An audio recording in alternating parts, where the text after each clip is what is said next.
Então, se você olha esse processo como um processo natural e belo e desapegado, né, de tudo e de todos, trazendo o presente... Opa, eu perdi a imagem, mas eu vou falando enquanto ela volta, tá? Então, essa frase, né, que traz no cuidar do ser, que é tão linda e bela, não ser importante para ninguém, né? É exatamente isso, é estar desapegado, né? Isso não significa que você não tem emoções, não significa que você... Eu fiquei aqui agora como o chat áudio, né? Eu não queria fazer um chat áudio, pronto, estou fazendo um chat áudio. Então, isso não significa você não ter relações, você não criar prosperidade, riqueza, você não produzir nada disso, mas você fazer isto sem ter apego a isso que você está produzindo, ou as relações que você está tendo. Você vivenciar a relação como aqui e agora, sem apego e com consciência da impermanência. Então, o apego é algo que dificulta muito entrar em contato com a passagem, sobretudo encarar esse momento, né? O momento da passagem. Então, olhar para esse processo natural da perda dos elementos que eu tô trazendo, né, para vocês, dos reinos e dos elementos, dos elementais, é muito importante nesse processo todo. Agora foi, voltamos, estamos ao vivo e vivos. Isso é outra coisa, né, que confunde existência com vida, né? O que é a sua vida? É a sua alma, você, né, alma, a vida. E o que é existência? O que está acontecendo aqui agora, você está existindo no plano da Terra. Você está vivo no plano da Terra, existindo no plano da Terra. Então, sua existência é essa encarnação.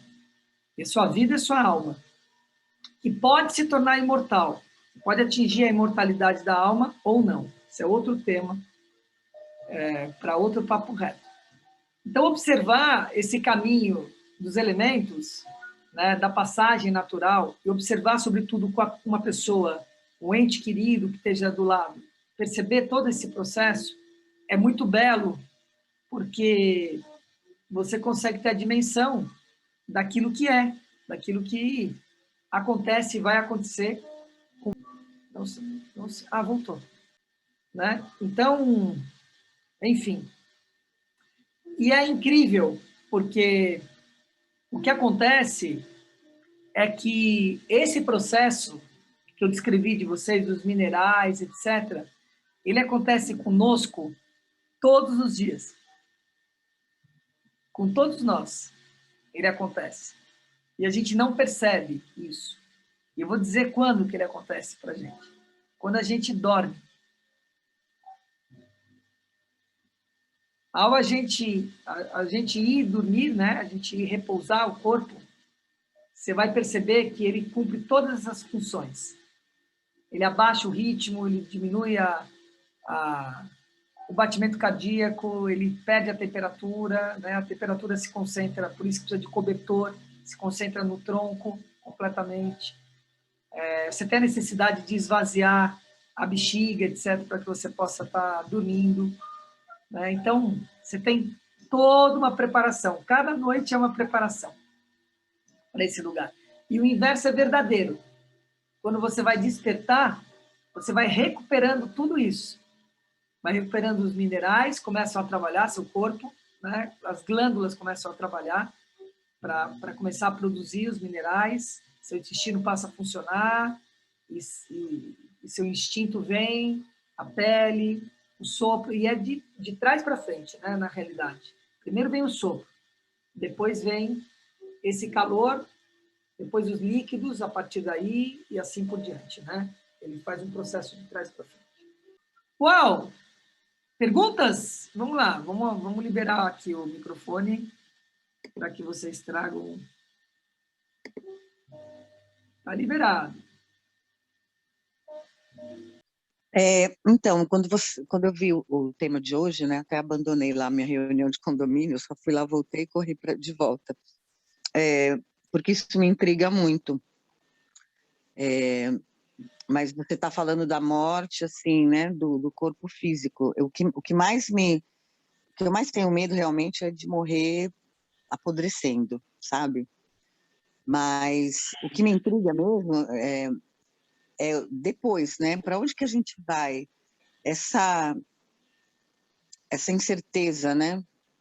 Eu uma vez estive numa mesa de operação e tomei uma anestesia, e um dia antes um rapaz tinha falecido na Colômbia, o marido da minha amiga. Eu estava no Japão nessa época. Top. E eu não conhecia ele, nunca tinha visto nenhuma foto dele. E ele me apareceu lá na hora da anestesia. Mas eu estava indo assim, se aquilo é morte, então é muito bom morrer. E aí eu vi esse cara lá, que eu não acreditei, né? E depois disso eu comecei a ficar estudando essas coisas, né? Sobre a morte, porque ele me puxou assim e falou: não, Clélia, você não pode ir agora. Você ainda tem que voltar para fazer tal coisa, tal coisa, tal coisa. E até hoje eu tento fazer meditação para lembrar, porque eu fui tomada de um senso de responsabilidade tão grande que eu voltei. E eu voltei com anestesia geral. O médico não acreditou, ele falou: essa menina é amazing. E eu saí levantando, andando. Eu tinha nem terminou a operação, sei lá. Aí foi uma experiência muito, muito louca.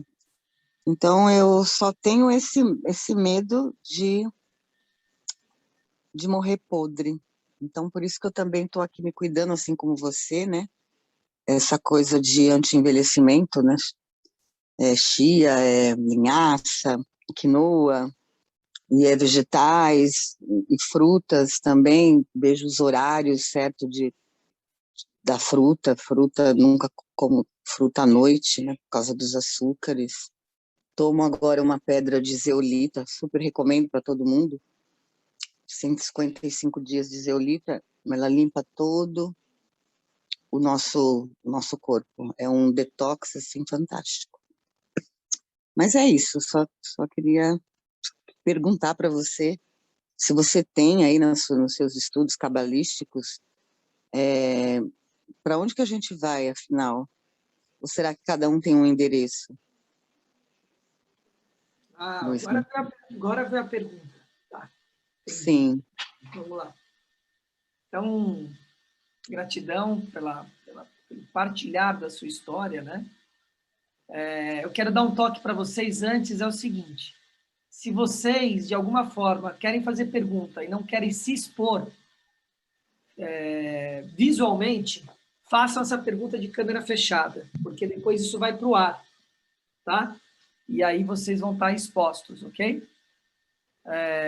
Visualmente, tá bom? Só esse toque. Se para você não tem nenhum problema, deixa a câmera aberta, tá bom? Então, respondendo sua pergunta, Clélia, e agradecer a Hilma aqui, porque ela que me chamou a atenção disso, Hilma. Tá bom? Honrando você, acho que é importante, né, isso, tá bom? Muito bom, queridos. Então, é assim, ó. Existe um livro que eu não lembro qual, não vou lembrar o nome agora, que ele só tem relato de quase morte. Pois, Luzia Solange, você conseguir achar isso, relatos de quase morte, né? Um livro que fala sobre relatos de quase morte. Tem mais de 100 casos, muito mais de 100 casos, contando o que Clélia Maria acabou de relatar de uma forma sucinta, né? Essa experiência de pessoas em mesa de operação ou em coma, que descrevem exatamente tudo o que aconteceu ali, e ninguém tinha contado para ela o que tinha acontecido, e ela sabe exatamente o que aconteceu, etc. Então, o que acontece é que o mais impressionante das histórias, para mim, dessas histórias, é de um menino que começa a falar que ele pilotava avião. Ele tem, eu acho que por volta de 5, 6 anos, E ele começa a relatar que ele pilotava avião, que ele era um piloto de avião. E as pessoas, em princípio, começam a achar que tudo bem, quer pilotar avião, menino, etc. Papá. Até que essa história vai indo, vai indo, vai indo, e ele fala: meu avião caiu em tal lugar, no mar tal, tal localidade, e dá a localização exata do avião dele, né? E aí eles vão atrás dessa informação e tá lá o avião desaparecido. Ele era um capitão do exército americano que foi abatido por um Caça. Japonês, pelo exército Caça. japonês. E estava desaparecido, ninguém sabia dele, onde tinha caído, etc. Papai. E estava lá o avião do menino. Então, como é que o menino sabe se ninguém sabia, né? Percebe? Então, eu estou trazendo uma história, né? Que valida esse lugar, que é um lugar extrafísico, né? Que é um lugar que está além dessa mente finita e desse corpo e dessa existência. A grande questão é que há um apego com essa existência. Essa pergunta que Clélia Maria fez, né, para nós, é uma pergunta que está diretamente ligada com a nossa existência. Se a pessoa desacoplar dessa existência, desacoplar, ela não está nessa existência, desacoplar dessa existência, né? Acaba a dúvida, ela não vai ter dúvida. A grande questão é a ligação com essa dimensão e de uma forma ferrenha. Então você vê que na fala dela, ela diz: a única coisa que eu tenho medo é de apodrecer, né? Percebe a ligação com essa matéria, né? Como é essa ligação com essa matéria? E isso faz com que esse outro caminho que ela mesma descreve, que já viveu, fique, entre aspas, menos importante ou de um jeito que eu não consigo acessar na história. Então, essas dimensões a gente já acessa no sonho. As pessoas acham que sonho é algo do cérebro que você está tendo de imagem. Não é, né? Não é. Você está realmente... Estou falando sonho sonhado. Esse sonho que você acorda e fala: nossa, isso pareceu real. Foi real. Pareceu real. Você se deslocou do seu corpo físico e foi para outras dimensões. Para onde vai, Clélia Maria? Para essas dimensões. Né? Simples assim, essas dimensões. Quais dimensões? As mesmas que a gente faz na aliança ativa. Essas mesmas dimensões. Em que você se desacopla do corpo, né? E você voa. Né? Voa diante do Pai, enfim, voa. Né? Que é um lugar fora. Achou?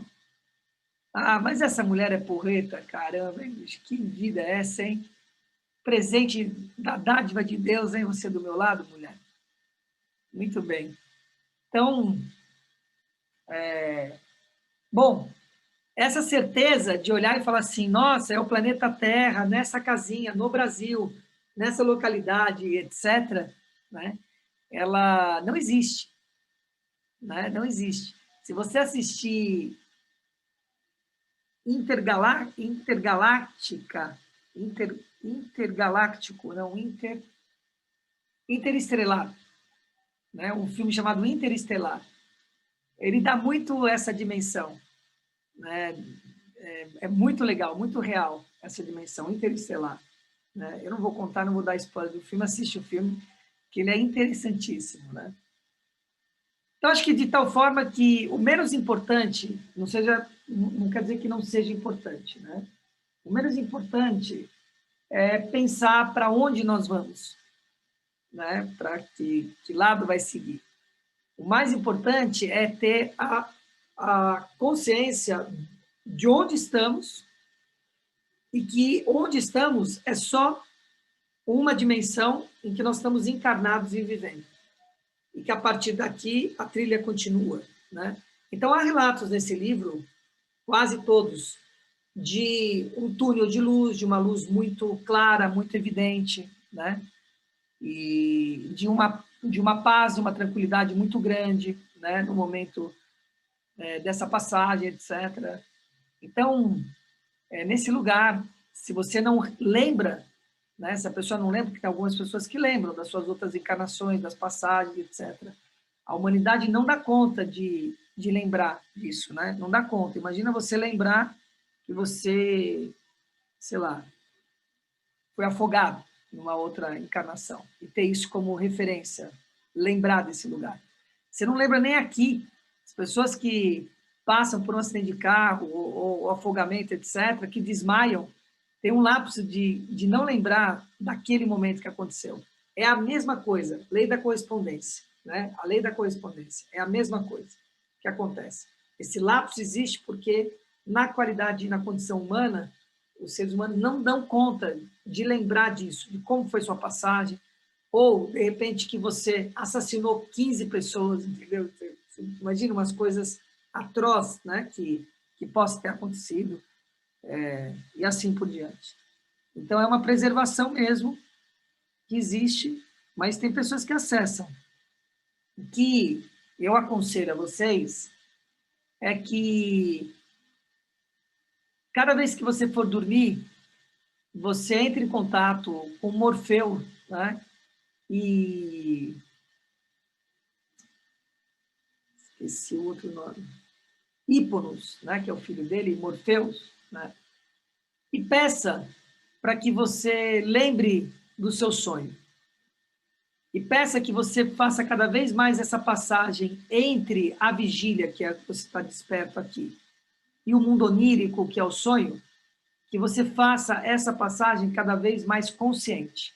Você tenha consciência dessa passagem entre a vigília e o mundo onírico, tá bom?